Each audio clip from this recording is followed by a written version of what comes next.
दोस्तों, मैं हूँ कमर चीमा और दोस्तों जिस तरह कि आप देख रहे हैं मेरे साथ मौजूद है सुमित पीर भाई। सुमित भाई सबसे पहले तो आपके वक़्त का बहुत शुक्रिया। थैंक यू शिवा साहब, thank you very much. Sumit भाई आज 1-2 इम्पोर्टेंट डिस्कशन करनी है आपसे। पहली बात तो ये है कि ये इंडियन सरकार क्या कर रही है? एक कांग्रेसमैन है रोग खन्ना साहब और उन्होंने अपने एक दोस्त स्टीव शॉवर्ट आई थिंक उनको साथ में लाके तो अमेरिकन जो कांग्रेस है, उसमें हाउस ऑफ रिप्रेजेंटेटिव जो है, उसमें वो कह रहे हैं जनाब कि हम पाकिस्तान को जो है वो 1971 की जो बांग्लादेश वॉर है, उसमें लिबरेशन वॉर है, उसमें इन्होंने जेनोसाइड किया, क्राइम्स अगेंस्ट ह्यूमैनिटी किए। आप क्या समझते हैं ये इंडियन सरकार करवा रही है?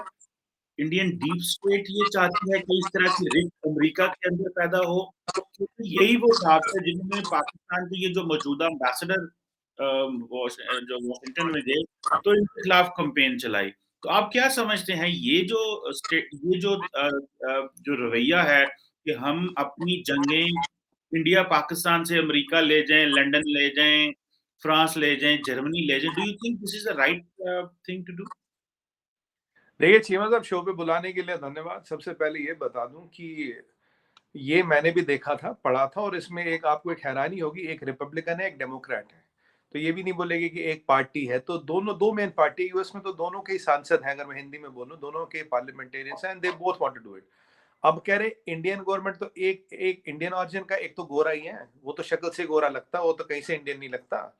तो कहने की बात ये है कि ये एक चीज ऐसी हुई थी। देखिए, रिकॉर्ड्स है वहां पे। रिकॉर्ड्स ये है कि 2 से 4 लाख रेप हुए, 2 मिलियन लोग मारे गए, 2 से 3 मिलियन लोग मारे गए। ये तो बांग्लादेश के मिनिस्टर ने भी आफ्टर दिस जो पार्टीशन हुआ था, जब मैं बांग्लादेश सेपरेट हुआ था, उन्होंने कहा था 1 लाख बच्चे इस इसके बाद पैदा हुए। तो अभी बांग्लादेश भी उसको एक जेनोसाइड डे मना रहा है, आपको पता ही होगा। खैर, शेख हसीना जी ने उसको डिक्लेयर किया था। अब ये सब चीजें जो हो रही, जो आपने वहां किया था, जब मुझे ये भी याद है कि जब बांग्लादेश लिबरेट हुआ था, तो आपके जनरल साहब यहाँ थे, यहाँ पे रावलपिंडी या इस्लामाबाद में। वो कह रहा है, अच्छा आप पुक्के नंगे बंगाली गए, आप पुक्के नंगे, आप इनको पुक्के नंगे कहते हैं, भूखे नंगे बंगाली गए। तो तो चीमा साहब, वो जो आपने वहां उर्दू चलानी चाहिए, वो जो आपने वहां उनको डोमिनेट करना चाहा, वो जो आपने उनको उनका वो जो आप ढाका यूनिवर्सिटी में क्या हुआ, तो सब जानते हैं कि कैसे पाकिस्तान आर्मी ने फायरिंग की। ये सब जानती है, कोई छुपी बात नहीं। कितने रेप हुए, कितने मर्डर हुए, कितने millions of people way died. इस सब को लेके बांग्लादेश खुद कहता भाई जेनोसाइड हुआ। शेख हसीना जी कहती है मैंने जेनोसाइड डे भी डिक्लेयर कर लिया। अब इसको इंटरनेशनल फोरम और फोरम में ले जाना, हाँ, इंडिया का हाथ रहा है लिबरेशन ऑफ बांग्लादेश में। मुक्ति वाहिनी के साथ Indian army has fought together, और सबसे बड़ा सरेंडर भी हुआ था। मतलब 93,000 लोगों ने दुनिया की इतिहास में आज तक कभी सरेंडर किया नहीं। और जनरल नियाजी साहब ने सरेंडर किया था, डॉक्यूमेंट वॉक्यूमेंट साइन कर रहे थे। देखिए, सरेंडर ऐसा हुआ चीमा साहब की इमरान खान नियाजी अब तक ये नहीं कहते मैं नियाजी हूँ। इसीलिए नहीं कहते, भतीजे है ना उनके, भतीजे है ना नहीं, उनके। नहीं, नहीं, मैं आपको करेक्ट कर दूँ, जो प्राइम मिनिस्टर ऑफ पाकिस्तान का जब नाम लिखा जाता है ऑफ़िशियल किसी डॉक्यूमेंट पे, तो इमरान अहमद खान नियाज़ी लिखा जाता है। तुरंत। नहीं, मैं कह रहा हूँ, मैं वैसे क्रिकेट की बात करें, वहां की बात करें, हाँ, इमरान खान नहीं बोलते थे वो। हाँ। मतलब वो पूरा नाम नहीं बोलते थे। वो तो हमने उनको नियाजी साहब बोलना शुरू किया, तो अब फिर आपने भी पकड़ लिया। अच्छी बात है, देखिए पूरा नाम लिखना चाहिए, मैं तो कह रहा हूँ पूरा नाम लिखना चाहिए।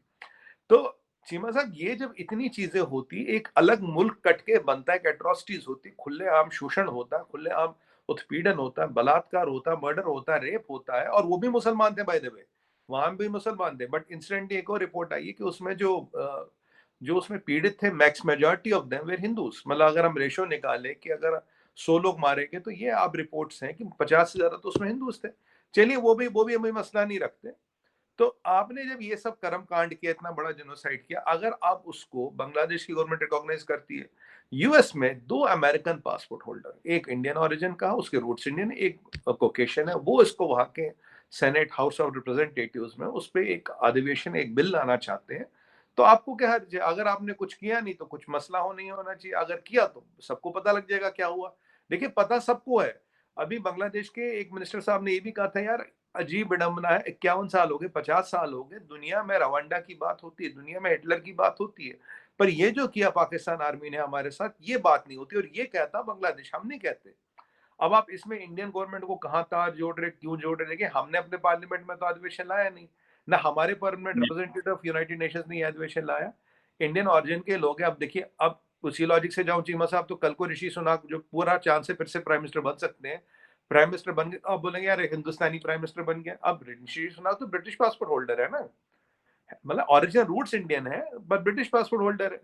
तो वैसे ही कल को देखिए इंडिया जैसे वैसे कल को कोई चीज होती है, ठीक है अच्छी बात है, इंडियन और रूट्स है, इंडियन ओरिजिन है, इंडिया ने उसमें बिल्कुल हमारा रोल था, अच्छे खुले आम रोल किया, दुनिया को छुपाते हुए कोई कैंप खोल के मुक्ति वाहिनी वालों को ट्रेनिंग नहीं दी, बिल्कुल बाकायदा आर्मी ने लड़ी भाई साहब, और आपकी आर्मी थी सामने, मतलब वो जंगल वॉरफेयर नहीं था, गुरेला वॉरफेयर नहीं था, वो पठानी सूट में नहीं गया था कोई लड़ने, बिल्कुल आमने सामने फौजें लड़ी थी, और जो फौज जीती रिजल्ट आपके सामने, दैट्स ऑल हिस्ट्री। जी अच्छा, क्या सुमित भाई अभी आपने बात की कि हाँ भाई हमारी इंडियन आर्मी ने बांग्लादेश के लोगों को मुक्ति बहनियों को ट्रेनिंग दी और वो पाकिस्तान फौज के खिलाफ लड़े। तो नहीं नहीं आप आता, जी बताइए ये बताइए। ये बात की ना, तो नहीं बता रहा हूँ, बता आप बताइए बताइए, क्लैरिफाई कर दूंगा मैं जी। तो अगर लेट्स से कोई आर्मी किसी इंडियन किसी इंडियन ग्रुप को इंडियन के किसी तबके को ट्रेनिंग दे कि वो इंडिया के खिलाफ लड़े, तो फिर ये ठीक करेगा क्योंकि आपने ये किया हुआ है। जी मैं बता रहा था, मैंने बोला था आपको, देखिए मुक्ति वाहिनी के साथ हम कंधे से कंधा मिला के लड़ी, कहीं उनको जंगलों में ट्रेनिंग नहीं दी, कोई पठानी सूट और कलाशनिकोव तांग के नहीं गए थे, वर्दी में गए थे बाकायदा चीमा साहब, और जो सरेंडर भी हुआ वो वर्दी में हुआ था, आपके साथ पास तो फोटो होगी, नहीं तो अभी इंटरनेट से निकाल के दिखाता हूँ, तो हर जगह खैर वो फोटो लगी है, नहीं, नियाजी साहब और जगजीत सिंह अरोड़ा, जो अरोड़ा साहब के, जनरल अरोड़ा के सामने वो सरेंडर कर रहे थे। तो ये नहीं, आर्मी ने आर्मी को सरेंडर किया था, we fought shoulder and shoulder with Mukti Bahini, we did not train them, we did not arm them, but we fought shoulder and shoulder with them। हमने नहीं, वो, और इंडियन आर्मी वहां पठानी सूट और वो पहन के नहीं गई थी, शलवार और वो पहन के नहीं गई थी, वो गई थी बाकायदा फौज की यूनिफॉर्म में। इंडिया का हाथ खुलेआम था, एक्सप्लिसिट सा, सबने देखा, दुनिया को पता है, डॉक्यूमेंटेड हिस्ट्री, और जो सबसे बड़ा सरेंडर है जिसकी आप बात गोल कर गए, वो भी डॉक्यूमेंटेड हिस्ट्री, 93,000 लोगों के साथ।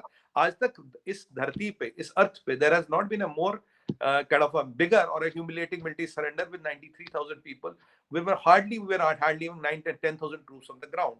ये भी एक डॉक्यूमेंटेड हिस्ट्री है चीमा साहब। तो अब इसके आसपास जो हुआ, इतना उसमें बड़ा ये कोई घटनाक्रम हुआ। प्रॉब्लम नहीं है। मैं ये नहीं देखिए, जंगें होती हैं, शिकस्त होती है, फतह होती है, that is a part of the game. जी आप भी तो कहते हैं 1962 में आप चीन से हारे, कहते हैं भाई ये कौन-सी बात है? हम कहते हैं भाई हमारा सरेंडर हुआ, सो व्हाट? ये लाइफ है, ज़िंदगी है। मैंने तो एक सिंपल प्रिंसिपल सा क्वेश्चन मैं करता हूँ जी कि अगर कोई फ़ौज, कोई मुल्क भारत के किसी फैक्शन को ट्रेनिंग दे, वो इंडियन फ़ौज से लड़ें और बगावत करें, तो आप उसको ठीक जायज़ करार देंगे, जिस तरह के आपने बांग्लादेश में किया? देखिए, मैं आपको फिर रिपीट कर रहा हूँ चीमा साहब, ना हमने ट्रेनिंग दी, ना हमने उनको यहाँ ये लाया, तो ना आपने उन्होंने, कहा ट्रेनिंग दी। नहीं, हम उनके साथ कंधे से कंधा मिला के लड़े। अगर मान लीजिए किसी और आर्मी को, कोई भी एक्स वाई जेड आर्मी है, अगर उसको उतना शौक है वो आए ना मैदान में। हम तो वर्दी पहन के मैदान में गए साहब, हमने नहीं, टेररिस्ट ये कैंप थोड़ी ना खोले, बिल्कुल। हमने टेररिस्ट कैंप नहीं खोले। मैं कह रहा हूँ अगर किसी को शौक है यहाँ की कोई टेरिटरी लेने का, आ जाए, हम बिल्कुल तैयार हैं, वर्दी लगा के आए बस। बस बस नहीं, इल्तिजा इतनी सी है, और वर्दी बात लगा के आए, करेंगे। बाकी कोई दिक्कत नहीं एक है। और बात इसी में छोटी-सी क्लैरिटी भी हो जाएगी। इसी में आप ये जो जो आपने बात की सुमित भाई, तो इसका मतलब ये है कि जो मुक्ति बहिनी है, उसका कोई लीगल स्टेटस तो नहीं था ना? नहीं उसका मुक्ति, सिवाय इसके भई हम्म, लीगल स्टेटस से क्या मुराद है? जब तक एक आज़ाद मुल्क नहीं बनता, डिक्लेयर नहीं करते, पाकिस्तान ने सरेंडर नहीं किया, उनका लीगल स्टेटस तो कोई नहीं था। उनका हम्म, लीगल स्टेटस तो ये था कि they were the part of the Pakistan. तो किसी पाकिस्तानी ग्रुप को ट्रेनिंग देना, उनको तैयार करना, उनके साथ खड़े होना, उनको सपोर्ट करना कि तुम अपने हुकूमत के खिलाफ लड़ो, हम तुम्हारे साथ हैं। Do you think this is legal और do you think this is political?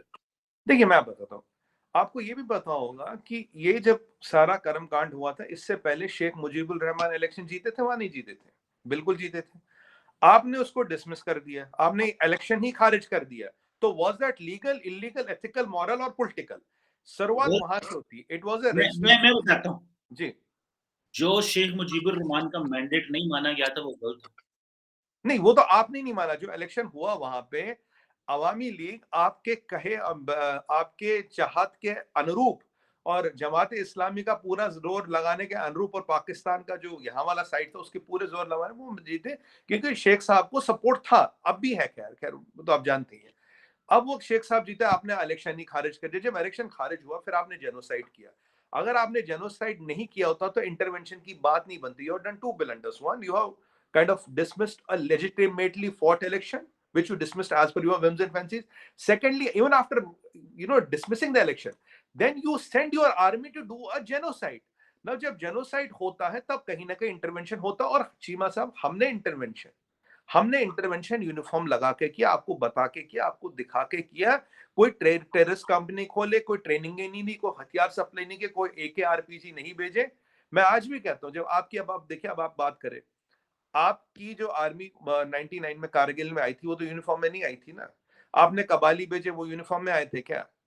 जब आपकी आर्मी 4 बार आई है, यूनिफॉर्म में आई है, हमने पूरा मुकाबला किया, हमें कोई आपत्ति नहीं। आप 4 बार कश्मीर लेने आए थे, नहीं ले पाए, आर्मी आई थी यूनिफॉर्म में, हमने मुकाबला किया। आप 5वीं बार भी आएंगे, हम फिर मुकाबला करेंगे। अगर आपका होगा, आप ले जाना कश्मीर। वैसे भी कश्मीर कौन सा मेरी जेब में रखा, गूगल मैप्स पे तो दिख ही जाएगा ना कहाँ है। तो मैं तो ये नहीं कह रहा ना कि आपको मैं रोक थोड़ी रहा हूँ कि आप मत आओ, मतलब हम आपसे डर रहे हैं ना, हमसे घबरा रहे हैं। बट मेरी ये इल्तिजा है, जब भी आए, जो भी आए, चाहे दाएं से आए, बाएं से आए, यूनिफॉर्म लगा के आए बस। बाकी यूनिफॉर्म वालों से मैं निपटना आता है। ये जो आप ये किराए के दाएं बाएं के लोग भेज देते हो ना, इनसे थोड़ी दिक्कत होती है, क्योंकि उनको पहचानने में दिक्कत होती है। देखिए, हम गए नहीं थे वो बांग्लादेश जेनोसाइड रोकने, हम गए थे वहां पे उत्पीड़न रोकने, और यूनिफॉर्म लगा के गए चीमा साहब, दुनिया को बताते हुए गए, दुनिया को कहते हुए गए, और आज भी इससे नहीं घबराते, इससे शर्माते नहीं। We have fought shoulder and shoulder with Mukti Vaini because we wanted to stop this genocide, wherein an army of a country was used to genocide or to do ethnical cleansing and mass rapes and murder of their own countrymen. ऐसा आपको कहीं example मिलेगा नहीं where army is used as a political tool for orchestrating genocide. That is where the problem is. मेरा जी ख्याल है कि हर फौज का काम होता है अपने मुल्क में लॉ एंड ऑर्डर को मेंटेन करना। एक last quick question on this and then we are moving to ये जो भाई इंडिया के अंदर जो हिंदी है वो इंट्रोड्यूस की जा रही है। जी इंडिया ने ये खुद फैसला कर लिया कि उसे दूसरे मुल्क में जाके लड़ना चाहिए या कि ये कौम मुत्तहिदा के प्लेटफॉर्म के तहत हुआ था? मिसाल के तौर पे जिस तरह ये कहा जाता है जी कि इस जगह पे आए जी, कौम मुत्तहिदा की फोर्सेस जा रही हैं, वहाँ जी जिनोसाइड हो रहा है, वहाँ जी यूएन ने कह दिया कि जिनोसाइड हो रहा है, वहाँ पे फलानी कम्युनिटी बड़ी जो है वो अंडर स्ट्रेस है, उनके साथ उनके पॉलिटिकल राइट्स जो हैं वो मुतासर हो रहे हैं। So India was doing this under the UN और इंडिया वाज़ डूइंग दिस वैसे ही? चीमा साहब, अच्छा मजाक कर लेते हैं आप कि कारण मैं बताऊं, पिछले 70 साल में यूएस ने कौन सी जंगें जीती? इंडिया पाकिस्तान की देख लो, इंडिया चाइना की देख लो। दुनिया में 5 जंगें ऐसे बता दें पिछले 70-75 साल में यूएन ने रोकी। यूएन जंग नहीं रोकता। यूएन क्या करता है? यूएन ज्यादा से ज्यादा आजकल पीस कीपर्स डिप्लॉय करने लगा। पर वहां जहां परिस्थिति है, जब आप 3 से 4 लाख रेपों की बात करें, अब 3 million people are dead, you are talking of atrocities. जब तक यूएन एक्शन करेगा करेगा, पता लगा आपने तो सारा पूरा ही कर दिया। अब 1 लाख बच्चे जो पैदा हुए, जिनके कहते हैं उनके roots are from Pakistan, right? ये तो बांग्लादेश के मिनिस्टर कहते हैं ना। ये मैं नहीं कह रही, मैं एलिगेशन नहीं लगा रहा। ऐसी परिस्थिति में intervention is to save lives. You can not wait for UN अधिवेशंस टू हैपन और नॉट टू हैपन, बिकॉज हमारे बॉर्डर्स पे भी प्रेशर पड़ रहा था। लोग बांग्लादेश से यहाँ की तरफ आ रहे थे। There was a mass exodus of population happening towards the Indian borders. We had crores of people who were trying to shift over. क्या हम उन्हें गोली मारते? क्या हम उन्हें रोकते? क्या हम उन्हें वहां मरने छोड़ते? ऐसी परिस्थिति आपने पैदा कर दी थी, क्योंकि दुनिया में पहली बार एक ऐसा उदाहरण है चीमा साहब, when the army was used as a political tool for rape, extortion and things like that. So in that category, which is classified as a genocide as per UN convention, the intervention of a force to prevent that was necessary, and in the due course of prevention Bangladesh got separated. It was a natural outcome. It was never a planned move. ये बस हो गया, परिस्थिति ऐसी बनी, चीजें ऐसी हो गई, आपने सरेंडर किया। और आपको तो जनरल नियाजी साहब से पूछे थे, भाई आपने सरेंडर क्यों किया? 93,000 फौज के साथ आप सरेंडर नहीं करते, बांग्लादेश आज भी आपका पार्ट होता। अगर आपको कहीं गलती ढूंढनी है तो आपको जनरल नियाजी में ढूंढनी, हमें नहीं ढूंढनी चाहिए साहब। कोई बात नहीं समझ भाई, ये तो ज़िंदगी that is a part of the किसी मुल्क की तारीख में जब इस तरह की गलत किस्म की पार्टीशन हो, कि आपको एक मुल्क कहीं दे दें, एक मुल्क हिस्सा कहाँ दे दें, ठीक है जी। और आधा हिस्सा हमारा देखें ना, आज भी ग्रेट ब्रिटेन ने किस तरह हमें एक अनफिनिश्ड सा बिज़नेस है, हम भारत और पाकिस्तान कश्मीर पे लड़ रहे हैं। तो मतलब किस तरह का हम जो है वो हमारे साथ वो कर गए हैं, वो तो ज़ाहिर बात है एक चीज़ है। Moving to another very interesting discussion Sumit भाई, आपकी जी मौजूदगी का फ़ायदा उठाते हुए। कि मैं देख रहा था कि एक कमेटी है पार्लियामेंट की ऑन ऑफिशियल लैंग्वेज जी जिसको जिसको जो है वो होम मिनिस्टर अमित शाह साहब जो है आई थिंक हेड करते हैं। उन्होंने कहा है कि जो इंग्लिश है उसको ऑप्शनल लैंग्वेज कर दिया जाए। और उन्होंने प्रेसिडेंट जो है मुर्मू साहिबा जो है, जी, उनको ये लास्ट में रिकमेंड किया है कि जो लोकल लैंग्वेज है, उनको प्रेफ़रेंस दी जाए। आप क्या समझते हैं, जो Indians are very good in English, मतलब ये मैं पर्सनली इंडियंस की मैंने इंग्लिश सुनी है, हम तो भई इतनी अच्छी इंग्लिश नहीं बोलते, पाकिस्तानियों की है सही है, बहुत अच्छी है, लेकिन इंडियंस अच्छी इंग्लिश बोलते हैं, बच्चे भी, बड़े भी एंड ऑल दैट। तो आप क्या समझते हैं ये जो शिफ्ट करने लगे हैं मीडियम ऑफ इंस्ट्रक्शन, ठीक है, आप नहीं समझते इससे कोई इंडिया की तरक्की रुक सकती है, या क्या आप समझते हैं कि that is a one way, that is a political way to pump in nationalism, और वो करने से ज़रा चलो ये है कि लो जी मोदी साहब जो है ना, ये पाकिस्तान में भी जो है ज़ुल्फ़िकार अली भुट्टो ने 1973 कॉन्स्टिट्यूशन में कहा कि अगले 10 साल में हम उर्दू में शिफ्ट हो जाएँगे इंग्लिश से। तो कभी हमारी सुप्रीम कोर्ट कह देती है, कभी कोई कह देता है, लेकिन वो होता नहीं है। तो आप क्या समझते हैं जब आप इंग्लिश से हिंदी में या अपनी दूसरी लैंग्वेज में कन्वर्ट होंगे, तो आप समझते हैं कि आपकी तरक्की रुक सकती है, मामलात खराब हो सकते हैं? या क्या आप समझते हैं कि ये अमित शाह साहब और बीजेपी का सिर्फ पॉइंट स्कोरिंग है अवाम के सामने? देखिए जी साहब, इस विषय पे जो आपने छेड़ा है, इसमें कहीं नेशनल टीवी पे डिबेट्स हुए, मैं कुछ में बैठा भी हूँ। देखिए चीमा साहब, ये आपको समझना पड़ेगा, इसका आंसर जो है लॉजिक में है और मैथमेटिक्स में। पहले लॉजिक बताता हूँ। देखिए, आदरणीय प्रधानमंत्री जी ने कहा कि गुलामी की हर जंजीर तोड़नी है। गुलामी की हर जंजीर तोड़नी है, जिसमें एक एक सेकंड, सॉरी मैं आपकी बात काटने लगा हूँ। लगता है इमरान खान और मोदी जी जो है ना एक ही स्टाइल, इमरान खान भी ये कह रहा है गुलामी की जंजीरें तोड़ दो। तो मोदी जी भी यही कह रहे हैं। नहीं, मैं कह रहा हूँ ये गुलामी की हर जंजीर तोड़नी है। आपने देखा, हमने राजपथ का नाम कर्तव्य पथ कर दिया है। वहाँ वो किंग जॉर्ज द फिफ्थ का पुतला लगा था, वहाँ नेताजी सुभाष चंद्र का पुतला लगा। आत्मनिर्भर भारत, मेक इन इंडिया। आज हमारी इंडस्ट्रीज को देखिए, सोलर देखिए, ये देखिए, फार्मा देखिए, आईटी देखिए, विंड देखिए, इन सब चीजों को देखिए। Right, in our fruits and vegetables are going export. Our rupee is going to around 30-35 countries today as I speak. तो ये जो एक इंडियन कल्चर को ऊपर लाना, एक जो इंग्लिश का एक जो दिमाग पड़ा था, इंग्लिश मतलब इलीट, इलीट मतलब इंग्लिश, ये एक एक परसेप्शन है। अब नंबर्स पे आइए, तो एक लॉजिक वहां था कि भाई जब हमें बनाना, हर चीज को बनाना, लॉजिक क्या चाहिए? मसला 63% people in the country, 63% people in the country speak Hindi. मैं आपको डाटा बता, as per last census, but it might have gone up by this time. मैं लास्ट सेंसस का नंबर बता रहा हूँ, 63%। नंबर टू स्पोकन लैंग्वेज है बंगाली, उसके बाद है मराठी, फिर सब लैंग्वेजेस नीचे नीचे जाती है। अगर आप बोलेंगे now how many people speak Hindi and English, and you know what is the number of people whose first language is English? 0.2%। 0.2%। ये डाटा है, मैथमेटिक्स है। और आप जानते डाटा सारा मेरे यहाँ रहता है। तो ये मैथमेटिक्स है। अगर अब मैं हिंदी और इंग्लिश को कंबाइन करूं, हिंदी और इंग्लिश को करीब करीब बोलने वाले 68 से 70% लोग हैं, और 10% लोग ऐसे हैं जो हिंदी और इंग्लिश दोनों बोल लेते हैं। राइट, आप किसी भी तरीके से, अगर मैं फर्स्ट लैंग्वेज सेकंड लैंग्वेज को भी कंबाइन करूं, फर्स्ट लैंग्वेज 63% लोग की हिंदी है, सेकंड लैंग्वेज 0.2%, 0.2% लोग की इंग्लिश है। अगर मैं दोनों को कंबाइन, फर्स्ट सेकंड कौन बोलते हैं, हिंदी अगर करीब 68 पे आती है, इंग्लिश 10.2 पे आती है। राइट, अगर मैं दोनों को कंबाइन भी करूं, तो चीमा साहब और बाकी आती है हमारी मराठी, बंगाली उसके बाद है, उसके बाद मराठी, और ऐसी बाकी सारी लैंग्वेजेस आती है, तमिल आती है, सब आती है। Tamil is the oldest language by the way. अब क्या हो रहा है कि देखिए, जो गवर्नमेंट के एग्जाम, देखिए समझिए, थॉट प्रोसेस समझिए, जो गवर्नमेंट के एग्जाम है, जो सरकारी नौकरी के लिए पर्चा भरा पड़ रहा, भाई आपको अंग्रेजी नहीं आती, आप कंपिटेंट हो, कैपेबल हो, क्या आपको बाहर कर दें? आप बहुत अच्छे इंग्लिश मीडियम स्कूल में नहीं पढ़ा, you can not speak very fluent English and you can not right very fluent English, does that mean your IQ is lower? Does that mean you do not qualify? Does that mean you should not be entitled? Does speaking English make a differentiate you on your capability to work and serve the government or work and serve the people? क्योंकि एक बहुत बड़ा barrier धीरे धीरे बन रहा था। तो अब इस बैरियर को हमने क्या सजेस्ट किया, English should not be mandatory, English should be optional. अगर मुझे पर्चा भरना है, मेरे पास ऑप्शन हो, भाई मेरे को गवर्नमेंट जॉब के लिए पर्चा भरना, मैं इंग्लिश में भरूं, मैं हिंदी में भरूं। अगर 73, अगर करीब 68% लोग हिंदी बोलते हैं, समझते हैं, तो उनको ऑप्शन तो मिलना चाहिए। अब प्राइमरी स्कूल्स की बात करें, अब गांव में हमारे स्कूल है, मैं बात करूंगा उड़ीसा स्टेट, एक झारखंड स्टेट है, वहां गांव में स्कूल है। अब चीमा साहब, उन्हें हिंदी नहीं आती वहां पे, उन्हें इंग्लिश भी नहीं आती। अब जो बच्चा है प्राइमरी स्कूल तक, छठी तक, पांचवी तक, वो अपनी लोकल लैंग्वेज में पढ़े, पांचवी के बाद अंग्रेजी, हिंदी और एडिशनल लैंग्वेजेस उसको इंट्रोड्यूस की जाए। अगर आज मैं बोलूंगा भाई तुझे इंग्लिश मीडियम में पढ़ना है, तो स्कूल का इंफ्रास्ट्रक्चर चाहिए, वहां बोलने वाले टीचर चाहिए। क्या अभी प्रायोरिटी एजुकेशन है या प्रायोरिटी इंग्लिश है? क्या प्रायोरिटी लोगों को मेन स्ट्रीम करना है या प्रायोरिटी इंग्लिश है? अब एक साहब उस डिबेट में मेरे से बैठे, कह रहे यार इंडिया का तो इतना एक्सपोर्ट इकोनॉमी है, और आप कह रहे हो कि जी आप कह रहे हो कि भाई हमें तो अगर आप इंग्लिश हटाओगे जो इंडिया का कॉम्पिटिटिव एज है, तो ये तो खत्म हो जाएगा जो ऐसा आपने कहा। मैंने कब कहा या कहाँ लिखा है ईदर और या ये या वो? It is both should be have a option. Why are we only sticking to English as the only option? हम दोनों का ऑप्शन रखें, जहाँ इंग्लिश नहीं है, जहाँ हिंदी नहीं हो, एक रीजनल लैंग्वेज का भी ऑप्शन रखें। अब चीमा साहब अब एक और इंटरेस्टिंग चीज़ है, तो वो भाई साहब मुझसे बहस करने लग गए। वैसे तो थे वो डॉक्टर पेशे से। तो मैं कहा डॉक्टर साहब आप सर्विस इंडस्ट्री की बात करते हैं। What is the service industry का जीडीपी? 28.2 billion dollars.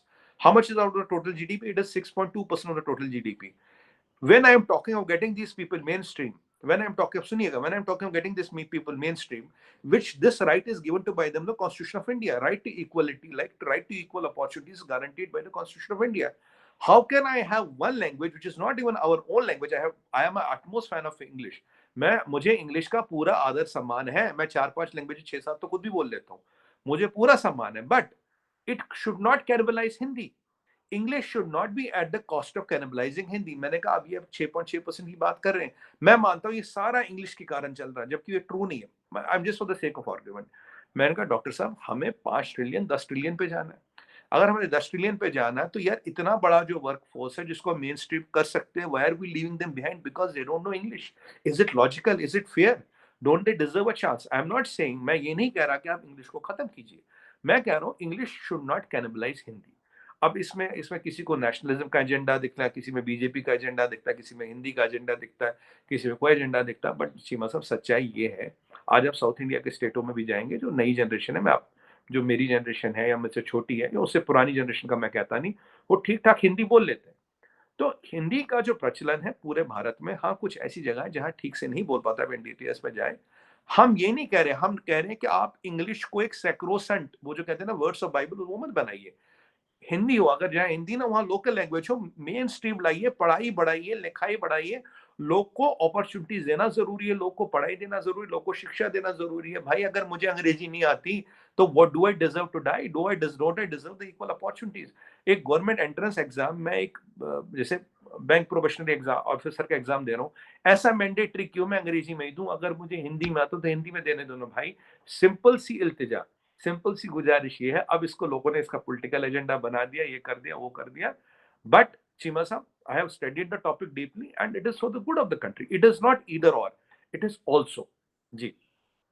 बिल्कुल ठीक है। एक आखिरी छोटा क्विक क्वेश्चन, आपको नहीं लगता सुमित भाई बहुत सारे लोग जो हैं, जब आप मॉडर्न ज़ुबान से वाक़फ़ियत नहीं होती तो आपकी नॉलेज पे देखें, अब आपको बहुत सारा इल्म ट्रांसफ़र करना पड़ेगा हिंदी में या लोकल लैंग्वेजेज़ में। क्योंकि इंडिया का एक बहुत बड़ा इश्यू ये है कि बहुत ज़्यादा ज़ुबानें हैं बिकॉज़ द डाइवर्सिटी बहुत ज़्यादा है, ठीक है?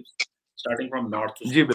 तो आपको नहीं लगता कि ये एक बहुत बड़ा चैलेंज होगा और बहुत सारे लोग जो इसको मॉडर्न लैंग्वेज भी नहीं सीख पाएँगे, वो आप दुनिया में हर जगह कोई हिंदी की ट्रांसलेटर रखना, वो सारा करना, आप समझ रहे हैं कि ये एक this is good calculation financially भी हाँ। और नॉलेज जब नॉलेज जो है वो ज़्यादातर नॉलेज तो इंग्लिश में लिखा जाता है। जी या इस तरह जी जी, बस देखिए मैं आता हूँ। देखिए अगर हम आज आप जो हमारी परिकल्पना है ना, व्हाट इज परिकल्पना is what we think as a microcosm. Microcosm हमारा क्या, हम सोचते हैं दिल्ली, कलकत्ता, आईटी, हैदराबाद, ये 5 सिटियों को लेकर सोचते हैं। अब मैं आप दिल्ली से 20-30 किलोमीटर आगे निकल जाए, आपको इंग्लिश बोलने वाले कितने मिलेंगे? आप दिल्ली के यहाँ गुड़गांव के 20 किलोमीटर आगे निकल जाए, आपको इंग्लिश बोलने वाले कितने मिलेंगे? आप थोड़ा यूपी के गाँव के अंदर जाए, बिहार, हरियाणा, मध्य प्रदेश, राइट, राजस्थान के, आपको इंग्लिश बोलने वाले हार्डली कोई मिलेगा। अब क्या है कि मैं कहता हूं कि इंग्लिश को ना हटाना है ना घटाना है, बट हिंदी को भी खड़ा करना है। इट्स नॉट ईदर और। देखिए इट इज नॉट ईदर और। आज आप रशिया, मान लीजिए मैं एग्जांपल देता हूं, अगर आपको रशिया एमबीबीएस करने जाना है, इंजीनियरिंग करने जाता हूं, तो 1 साल पहले आपको वो लैंग्वेज सिखाते हैं। इंडियन स्टूडेंट जाते थे, पता नहीं आजकल जाते नहीं जाते, अब भी जाते क्या है, तो उन्हें 1 साल वो लैंग्वेज सिखाते हैं। 1 साल जब वो लैंग्वेज सीखते तो फिर वहां की लैंग्वेज में पढ़ते हैं। हम क्या कह रहे हैं, जो बच्चा होता है, जो छोटा बच्चा होता है, उसमें कैपेबिलिटी होती है कुछ साल तक ही कैन टेक 5 7 और इवन 9 और 11 लैंग्वेजेस। मैंने देखे बच्चे जो 8 8 9 9, मैं 5 4 5 तो मैं भी बोल देता हूँ, 6 करीब। तो अगर ये लैंग्वेजेस हम सिखाए, मैं यहाँ लड़ाई इधर और की नहीं है चीमा साहब, यहाँ दोनों की है। प्राइमरी एजुकेशन तक अगर हमें अपनी लोकल भाषा में भी सिखाना, बच्चे को मेन स्ट्रीम करना, बच्चे की एजुकेशन करनी, बच्चे को पढ़ाई में रुचि करनी है। 5वीं में उसको इंग्लिश भी, छठी में आएगा तो इंग्लिश सिखाना भी शुरू कर देंगे। मान लीजिए वो तमिल में पढ़ रहा है, इंग्लिश सिखाना भी शुरू कर देंगे। जो हिंदी मीडियम वाला, उसको भी इंग्लिश सिखाएंगे। बट केवल अगर तुझे अंग्रेजी आती है भाई, वो उसकी वेटेज है, तुझे हिंदी है वो तू गया भाड़ में, तुझे मराठी अब मैं तू सुपर आया तो गया बाढ़ में, बंगाली आती है तो गया बाढ़ में, तुझे तेलुगु आती है तो गया बाढ़ में, तमिल आती है तो गया बाढ़ में। हाँ, तेनू अंग्रेजी नहीं आती है तो तेनू कुछ ही नहीं आता है।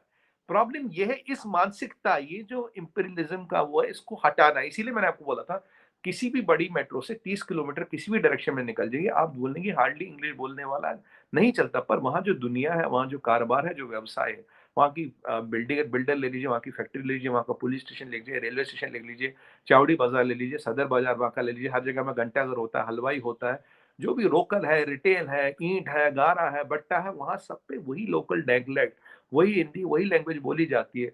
और उनका जीडीपी में कंट्रीब्यूशन कितना, we cannot even deny that. देखिए, क्योंकि total service industry 6.2% of the GDP.